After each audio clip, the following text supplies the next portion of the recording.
যে এক কথা বলছি, সাহাবাই কেরামের এক গুণ ছিল, সামিআনা ওয়া আতানা, শুনলাম আর মানলাম। শুনে ফেলেছি, সামিআনা, আমরা শুনলাম রাসূলের কাছে, রাসূলের হৃদয় নিংড়ানো কথা, রাসূলের মুগ্ধকর কথা যেমন করে আমাদের কানের ভিতরে স্পর্শ করেছে, কানে স্পর্শ করার সাথে সাথে আমাদের দিমাগের ভিতরে কাজে পরিণত হয়ে গেছে। নবী আলাইহিস সালাতু ওয়াস সালামের শিক্ষাগুলো ছিল চমৎকার, নবী আলাইহিস সালাতু ওয়াস সালামের শব্দ চয়নগুলো ছিল চমৎকার। আমরা দিন থেকে দূরে সরে যেতেছি। মাঝে মধ্যে আবার অনেকেই ভাবে, একজন আমার এসে কইছে, ভাই ভাই এই কথাটা খুব গুরুত্বের সাথে শুনি, খুব গুরুত্বের সাথে শুনি। বললাম, ভাই নামাজ টামাজ পড়েন না কেন? দিনের উপরে একটু থাকা দরকার না? উনি কয়, হুজুর আল্লাহ ক্যাঙ্গর প্রতি জুলুম করে নাই। আমি কই যে জুলুম কি জুলুম করলো? কয় আল্লাহ যদি আঙ্গরে সাহাবাই কেরাম বানাইতো তাহলে তো দিনের উপর বেশি থাকতাম। আমি বললাম, ভাই আমরা যারা দিনের উপর চলার জন্য কোরআন হাদিস পড়ছি, আমরাই চিন্তা করি আমরা যদি ওই সময় থাকতাম কাফের থাকতাম। আর আপনি দিনের উপর না থাইকা আপনি সেই সময় সাহাবী থাকতেন। আমরাই চিন্তা করি সাহাবাই কেরামের যে দিনের উপরে মুজাহাদা, এটা আমাদের পক্ষে সম্ভব ছিল না। আমরা দিন থেকে একাই দূরে সরে যেতাম। কারণ আমাদের অবস্থা হইল, আলেম ওলামার অবস্থা বলতেছি, আমার অবস্থা বলতেছি, দলের কারণে, ব্যক্তির কারণে, রাষ্ট্রের কারণে, নেতা নেত্রীর কারণে, দলের প্রশাসনের কারণে সত্য কথা বলতে পারি না, হক কথাটা বলতে পারি না। তাহলে আমি সাহাবাই কেরামের সময় কি সাহাবী থাকতাম? মুনাফিক থাকতাম, মুনাফিক থাকতাম। আর আপনি দিনের উপর না থাইকাই সাহাবী হয়ে যাইতেন। মেরে ভাই, সাহাবাই কেরাম কেমন ছিলেন? বড় এই ভাইয়ের চিন্তা ভাবনাগুলো আকাবির আসরাফের ছিল। বড় একজন আল্লাহর ওলি চিন্তা করতেছেন, আমি যদি সাহাবী থাকতাম, রসুলের পাইতাম, মুহাব্বত করতাম, রসুলের জন্য আমি আমার জীবন দিয়ে দিতাম। খুব চিন্তা, হায় হায় আল্লাহ আমার সাহাবী বানায় নাই।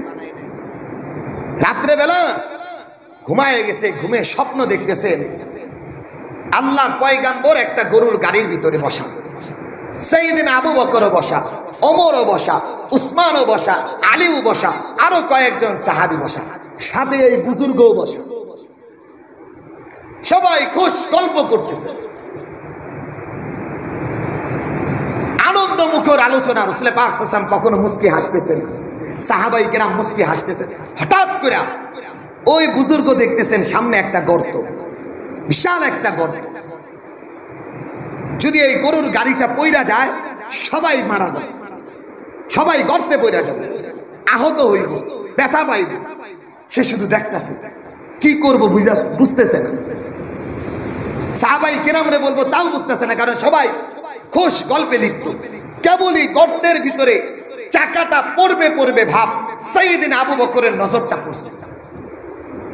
গরুর গাড়ির চাকাটা গর্তের ভিতরে পড়বে, সাইয়েদনা আবু বকর লাফ দিয়া যায়, পিঠটা নোয়ায়া দিছে, গরুর গাড়িটা পিঠের উপর দেখেছে।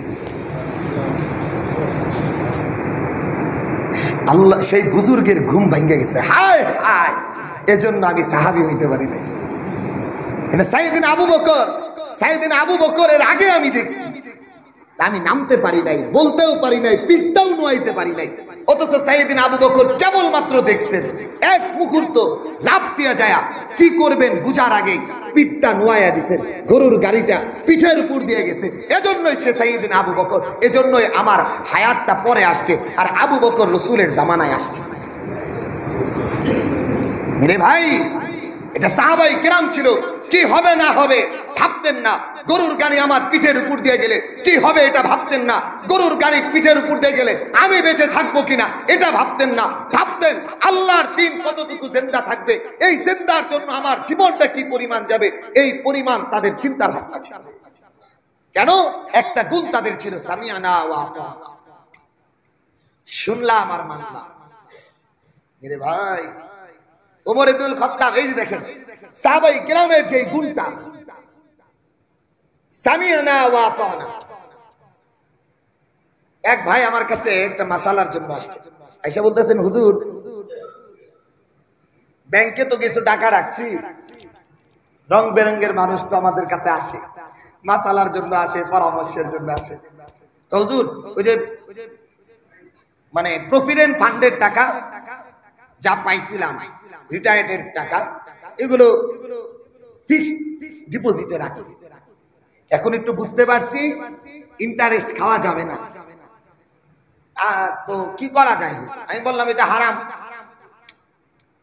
এটা হারাম, এটা কোনোভাবেই খাওয়া যাবে না। তুমি আমার কথা শুনলেন, তো উঠা যাওয়ার সময় বললাম কি সিদ্ধান্ত নিলেন? কয় ঘরের বিবির সাথে আগে পরামর্শ করুন। ভাই আপনি আমার কথাটা বুঝছেন সবাই? উনি আমার কাছে পরামর্শ নিলেন, ইন্টারেস্টের টাকা খাওয়া যাবে না, আমি বলে দিলাম, শরীয়তের বিধিবিধান দেখায় দিলাম, আঙ্গুল দিয়ে দেখায় দিলাম এটা হারাম, সুদের টাকা। রাসূল পাক সাল্লাল্লাহু আলাইহি সাল্লাম বলছেন, আকালা রাসূলুল্লাহ, নবী আলাইহিস সালাতু ওয়াস সালাম বলেছেন, আল আকিলু ওয়াল মুকিলু ওয়াল কাতিবু ওয়াশ শাহিদু কুল্লুকুম ফিন্নার।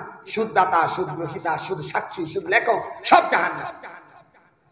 এই হাদিসগুলো বললাম লাআনা রাসূলুল্লাহ সাল্লাল্লাহু আলাইহি ওয়াসাল্লাম, আল্লাহ রাসূল লানত করছে। উনি আমার কথা শুনলেন, বুঝলেন, যাওয়ার সময় বলতেছে বিবির সাথে পরামর্শ কইরা তারপরে উনি দিনের উপরে চলবে। এটা আমাদের মেন্টালিটি। দিন কি জিনিস আমি বুঝি, দিন কোন জিনিসের নাম সেটাও জানি। নামাজ না পড়লে কি হবে একজন আলেমের চাইতে আপনি ভালো জানেন, পর্দা না করলে কি হবে একজন আলেমের চাইতে আপনি ভালো জানেন, সুদ খাইলে কি হবে একজন আলেমের চাইতে আপনি ভালো জানেন, কিন্তু আপনি মানতে পারতেছেন না। আপনার এই জানার দ্বারা কোনো ফায়দা নাই, জানি না আপনার কোনো লাভ নাই। শয়তানও জানতো অনেক কিছু, মানতে পারে নাই। এজন্য সাহাবায়ে কেরামের এই গুণ আমাদের ভিতরে থাকা চাই। সামি'না ওয়া আতা'না। ওই যে ওমর ইবনুল খাত্তাব রাসূলের কাছে আসে, হঠাৎ করে রাসূল পাক সাল্লাল্লাহু আলাইহি ওয়াসাল্লাম বলেন, কি ওমর, কি ব্যাপার? আমারে বলে মুহাব্বত করো, কি পরিমাণ করো? রাসূল পাক সাল্লাল্লাহু আলাইহি ওয়াসাল্লাম বললেন, কারণ সাইয়েদনা আবু বকরের সাথে, উমরের সাথে, উসমানের সাথে, আলীর সাথে, আব্দুর রহমান ইবনে আউফের সাথে, আনাস ইবনে মালিকের সাথে, আব্দুল্লাহ ইবনে আব্বাসের সাথে, আব্দুল্লাহ ইবনে মাসউদের সাথে, আব্দুল্লাহ ইবনে জুবায়েরের সাথে রাসূল সাল্লাল্লাহু একটা আলাদা মুহাব্বত ছিল। সব সময় থাকতেন আবু হুরায়রা, সারা দিন রাসূলের এখানে পয়রা থাকতেন। যারা গেছি তারা জানি, মসজিদে সুফা একবারে মদিনার একটা, এখন তো এখানে মহিলারা নামাজ পড়ে তাবু করা থাকে, রাসূলের ঘর আর সুফা একবারে কাছাকাছি, সারাদিন এরা পয়রা থাকতেন। মাঝে মধ্যে রাসূল হাসি মজাক করতেন। হঠাৎ করে ওমর ইবনুল খাত্তাবকে বললেন, ওগো ওমর, কি পরিমাণ মুহাব্বত করো আমারে? আমারে বলে খুব বেশি মুহাব্বত করো, কি পরিমাণ করো? সাইয়েদনা ওমর ইবনুল খাত্তাব বলেন, ওগো রাসূল, আমি আপনারে খুব মুহাব্বত করি, আমার সম্পদের চাইতে, পরিবারের চাইতে, সবার চাইতে বেশি ভালো, কিন্তু আমার চাইতে আপনারে বেশি ভালোবাসি। মনের ভিতরে কোনো মুনাফিকি ছিল না সাহাবাইকে, মনের ভিতরে কিঞ্চিত পরিমাণ মিথ্যা লুকায়িত থাকবে এটা ছিল না। রাসূল পাক সাল্লাল্লাহু আলাইহি ওয়াসাল্লাম বলেন, ওমর ইমানদার হইতে পারো না। এই কথাটা বলার সাথে সাথে ওমর বুঝতে পারছেন, আমার জীবনের চাইতে রাসূলকে না ভালোবাসলাম ইমানদার হইতে পারবো না। দেখেন সাহাবায়ে কেরামের ওই গুণ ছিল, সামি'না ওয়া আতা'না, শুনছেন আর মানছেন।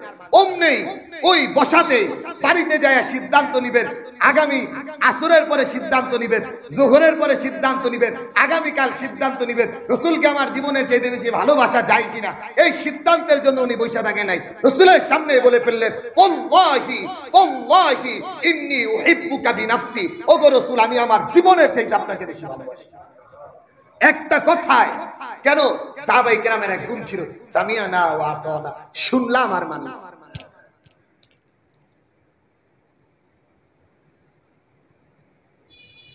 আল্লাহ জাল্লা শানুহু আমাদেরকে বুঝার তৌফিক দান করেন। দিল দিল দিল, ওয়াল্লাযীনা আমানু আশাদ্দু হুব্বান লিল্লাহ ওয়াল্লাযীনা আমানু আশাদ্দু হুব্বাল লিল্লাহ। আল্লাহ জাল্লা শানুহু বলেন, বান্দা সব চাইতে বেশি আমারে ভালোবাসে, আমারে সে তার জীবনের চাইতে বেশি ভালোবাসে।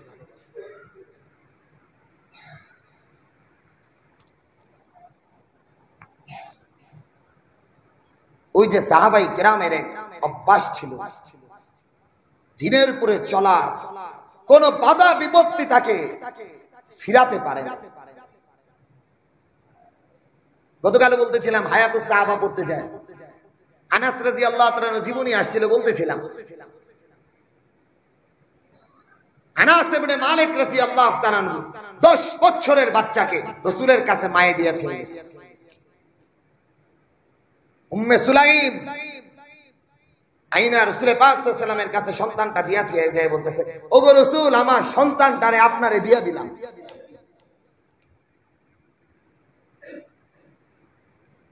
অথচ আমি আমার সন্তানকে নামাজে আনতে পারি না।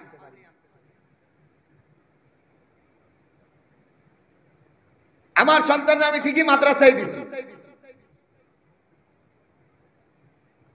কিন্তু কত চিন্তা ভাবনা করি, মাদ্রাসায় পড়া কি খাবো, মাদ্রাসায় পড়া কি করব, মাদ্রাসায় না পড়ার সাথে স্কুলে না দিলে কি হইব, কত চিন্তা আমাদের।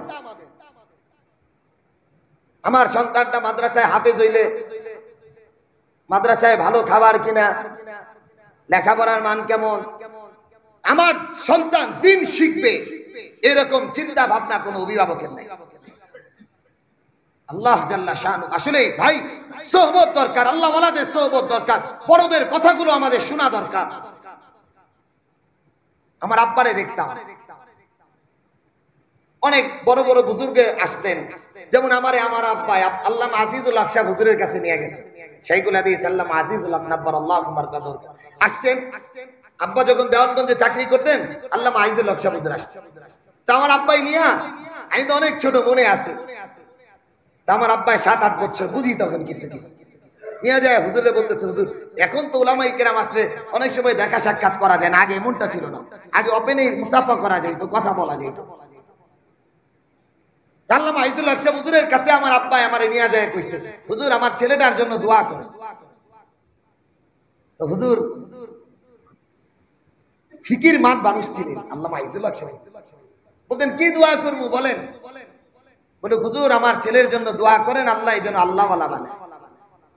আমরা আমাদের সন্তানের জন্য কি দোয়া করি হুজুরের কাছে, হুজুর বড় যেন আলেম হয়। আরে ভাই, বড় আলেম হলে তো নাস্তিক হইতে পারে, বড় আলেম হইলে তো সে দিন থেকেও দূরে সরে যেতে পারে, বড় আলেম হইলে তো দিন থেকে বেদিনের পথে যাইতে পারে, হক কথার পরিবর্তে বাতিল তরিকায় চলতে পারে। এজন্য দোয়া করা দরকার ছিল, আল্লাহ যেন আমার সন্তানটাকে দিনের উপর রাখে, এই দোয়া করা দরকার ছিল।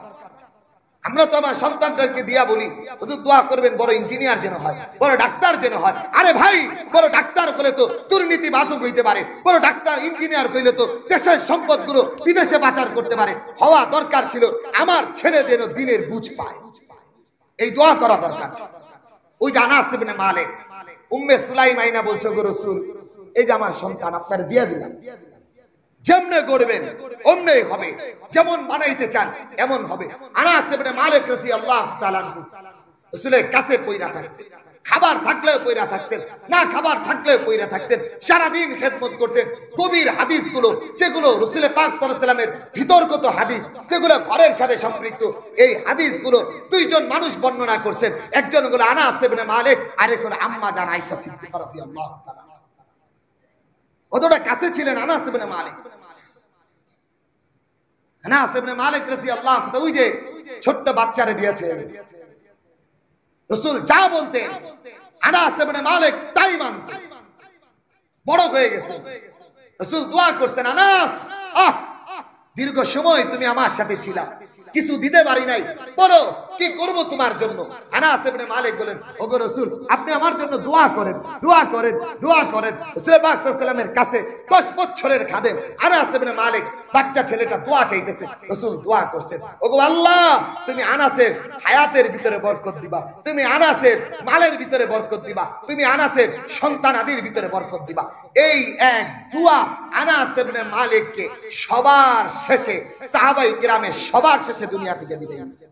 2 নাম্বার, আল্লাহ তাআলা তাকে এই পরিমাণ সম্পদ দান করছিলেন যে আনাস রাসূলের পাশে পয়রা থাকার কারণে কখনো পানি জুটে নাই, কখনো খেজুর জুটে নাই, অথচ আল্লাহ তাআলা অনেক সম্পদের মালিক বানাইছে।